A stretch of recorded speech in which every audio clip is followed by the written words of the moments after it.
going to play were written heavily as an excuse to be able to collaborate with my dear friend and fantastic musician, lovely Mandel. She truly is all that her name entails. It's been such a pleasure to work with her over the years, whether it's on like stuff like this or Shania Twain and etc. But this set of pieces was written in like the very classical, very traditional, kind of like fast, slow, fast, 3-movement form. Not really, very loosely, but every one of the pieces was inspired by one of the prayers in this cute little book called The Valley of Vision. It is a collection of Puritan prayers and devotions compiled by Arthur Bennett. And each one is just little 2 pages long. So delightful. They read like this wonderfully beautiful poetry. But each movement in this has one specific prayer that it is very directly linked to, sometimes just by inspiration, and then other times by the actual form of the piece. I take the form of the prayer and make the music correlate to that. So, without further ado, I'm going to have Lovely come up.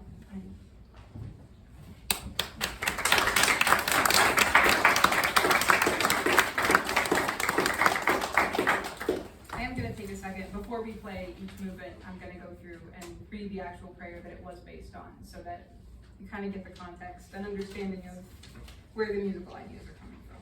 So the first one is Praise and Thanksgiving. Oh my God, thou fairest, greatest, first of all objects, my heart admires, adores, loves thee, for my little vessel is as full as it can be, and I would pour out all that fullness before thee in ceaseless flow. When I think upon and converse with thee, 10,000 delightful thoughts spring up. 10,000 sources of pleasure are unsealed. 10,000 refreshing joys spread over my heart, crowding into every moment of happiness. I bless thee for the soul thou hast created, for adorning it, sanctifying it, though it is fixed in barren soil.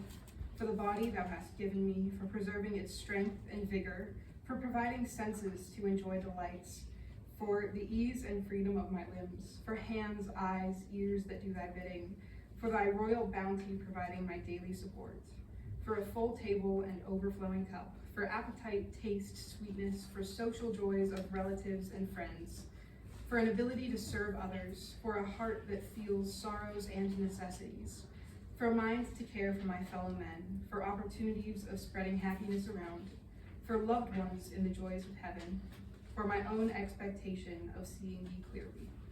I love thee above the powers of language to express, for what thou art to thy creatures. Increase my love, O God, through time and eternity.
holy sovereign, in whose hand is my life and whose are all my ways. Keep me from fluttering about religion. Fix me firm in it, for I am irresolute. My decisions are smoke and vapor, and I do not glorify thee or behave according to thy will.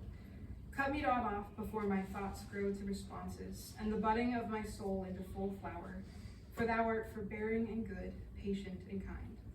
Save me from myself, from the artifices and deceits of sin, from the treachery of my perverse nature, from denying thy charge against my offenses, from a life of continual rebellion against thee, from wrong principles, views, and ends. For I know that all my thoughts, affections, desires, and pursuits are alienated from me.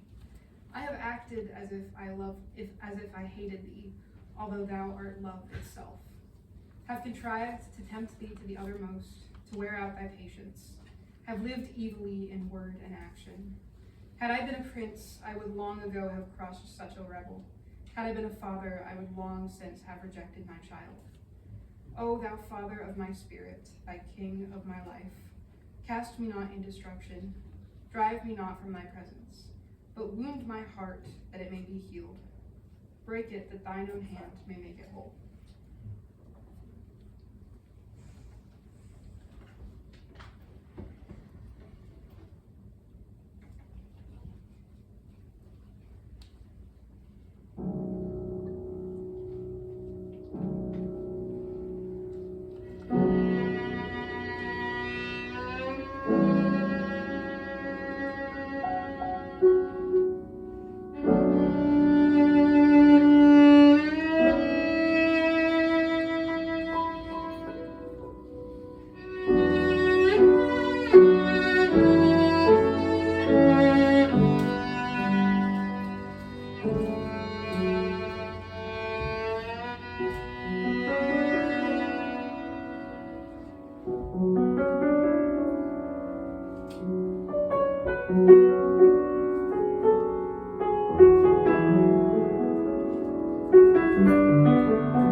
Creator, thou hast promised thy beloved sleep. Give me restoring rest needful for tomorrow's toil. If dreams be mine, let them not be tinged with evil. Let thy spirit make my time of repose a blessed temple of his holy presence. May my frequent lying down make me familiar with death. The bed I approach remind me of the grave. The eyes I now close picture to me their final closing. Keep me always ready, waiting for admittance to thy presence. Weaken my attachment to earthly things. May I hold life loosely in my hand, knowing that I receive it on condition of its surrender. As pain and suffering betoken transitory health, may I not shrink from a death that introduces me to the freshness of eternal youth. I retire this night in full assurance of one day awakening with thee. All glory for this precious hope, for the gospel of grace, for thine unspeakable gift of Jesus, for fellowship of the Trinity. Withhold not thy mercies in the night season. Thy hand never wearies. Thy power needs no repose. Thine eye never sleeps. Help me when I helpless lie, when my conscience accuses me of sin, when my mind is harassed by foreboding thoughts, when my eyes are held awake by personal anxieties. Show thyself to me as the God of all grace, love, and power. Thou hast a balm for every wound, a solace for all anguish, a remedy for every pain, a peace for all disquietude. Permit me to commit myself to thee, awake or asleep.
because I'm a chicken and I don't like singing in front of people. Also, playing and singing at the same time is very difficult. She's helping me bridge that gap while I beef up my own skills. This last song is definitely a bit different from the rest of the program. I love arranging hymns. I love writing cute little lyrical pieces like that, but I also write songs about my feelings. My little journal, and but like actually, yeah. So this one is definitely just a little bit more exposing than the other ones. You can tell that I wrote it at a much angstier time in my life. This one came very naturally out of a conversation I was having with another composer friend, just discussing futures and life and careers and all of the unknowns and trying to honor God with your life, but all the different ways that you can do that and all the different routes there are to take. So we had a wonderful conversation just going through, it was chapter 5 in the Westminster Catechism, where it talks about how God uses all things for his glory and for our good. So I went home after that conversation. I wrote the first verse and the chorus. I'm like, beautiful, it's done. I've learned that lesson. I'm never gonna struggle again in my life. I'm never gonna let it go. And then, inevitably, life hits once again, and you find yourself relearning the same lessons you thought that you already knew. So that is this song, basically. Thank you again all for coming. It was a joy to perform for you today, and I hope you enjoy.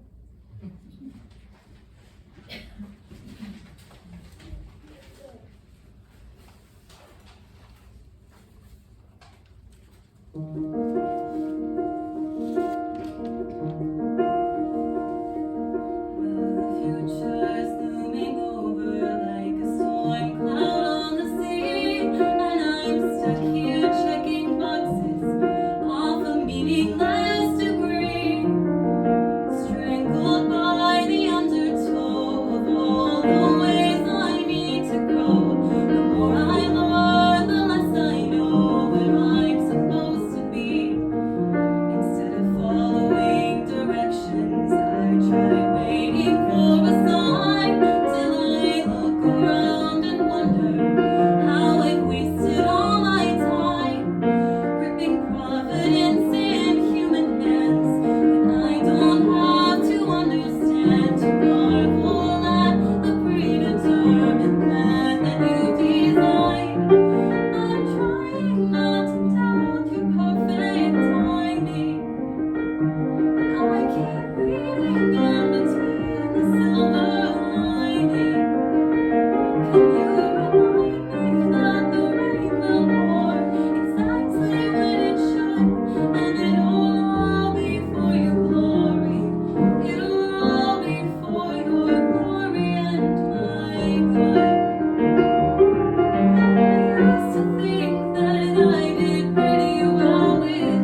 Thank you.